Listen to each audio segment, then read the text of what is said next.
Hi praise lord దేవునికి స్తోత్ర. ఆదికాండం 3వ అధ్యాయం 9వ వచనం. దేవుడైన యెహోవా ఆదామును పిలిచి, నీవు ఎక్కడ ఉన్నావనెను. ఆమెన్. ప్రియమైన దేవుని బిడ్డ, ఇవి దేవుని చేవ్రాత చేత నోటితో పలికి చేవ్రాత చేత వ్రాసి నీ చిన్ని హృదయమునకు, ప్రియమైన నీ చిన్ని హృదయానికి ఈ మాటలు దేవుడు అందించాడు. అందును బట్టి దేవునికి స్తోత్ర ఘనత మహిమ కలుగును గాక. ప్రియమైన దేవుని బిడ్డ, ఈ లేఖన వచనం నీవు గమనించినట్లయితే పై జరిగినటువంటి లేఖనానుసారంగా దేవుడైన యెహోవా యొక్క సంచరించుచున్న దేవుడైన స్వరమును విని భయపడి వీరు దాగుకొన్నారు. అయితే దాగుకున్నప్పుడు దేవుని కంటికి కనబడకుండా ఏదైనా దాగుకొనునా? ఏదైనా ఉండగలదా? ఉండకూడదు అని దేవునికి ఈ లేఖన ద్వారా మనం గ్రహించగలుగుతున్నాం.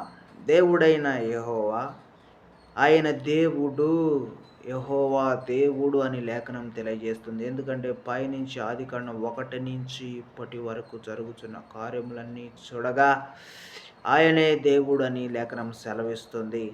ఆయన చేసిన కార్యం ఏమంటే, భయపడి దాగుకున్న ఆదామును పిలిచి, నీవు ఎక్కడ ఉన్నావనెను.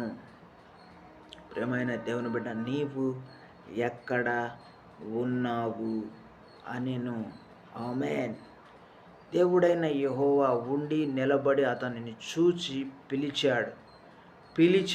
పిలిస్తే ఆయన కనపడలేదు, దాగుకొన్నాడు. దేవుడైన యెహోవా ఎదుటికి రావటానికి భయపడ్డాడు. ఎందుకంటే ఆజ్ఞ మీరాడు. తినకూడదన్న తినడం వలన, ఆ పండు తినడం వల్ల వారి ఆజ్ఞ మీరి వారు దిగంబరులను ఎరిగిన వారై. నిజంగా మనం చూస్తే బట్టలు వేసుకొని ఇవాళ మన సమాజంలో తిరుగుతాం. అదే బట్టలు లేకుండా తిరగలమా?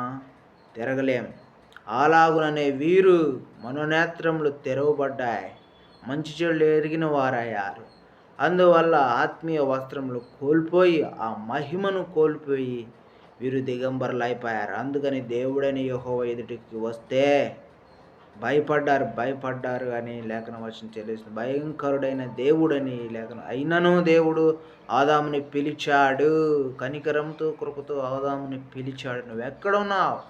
నువ్వంటే నాకు ప్రాణం అని దేవుడు ఈ లేఖనం ద్వారా తెలియజేసిన. ప్రియమైన దేవుని బిడ్డ, ఈ లేఖనం చదువుట ద్వారా, వినడం ద్వారా, ధ్యానించడం ద్వారా, గ్రహించడం ద్వారా, ప్రార్థించడం ద్వారా ఆమేన్.